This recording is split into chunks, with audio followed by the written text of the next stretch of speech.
बीडमधून राष्ट्रवादी अजित पवार गटाला मोठा धक्का मिळालाय। अजित पवारांच्या राष्ट्रवादीचे बीड विधानसभा अध्यक्ष योगेश क्षीरसागर यांनी दिनांक 15 नोव्हेंबर रोजी अध्यक्षपदाचा राजीनामा दिला होता।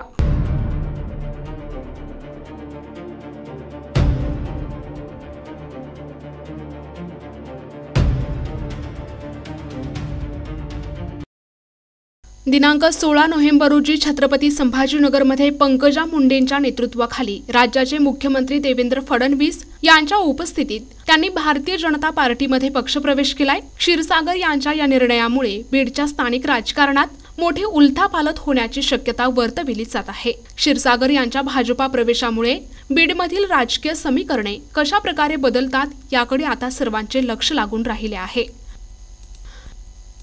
विशेष प्रतिनिधी NTV न्यूज मराठी बीड।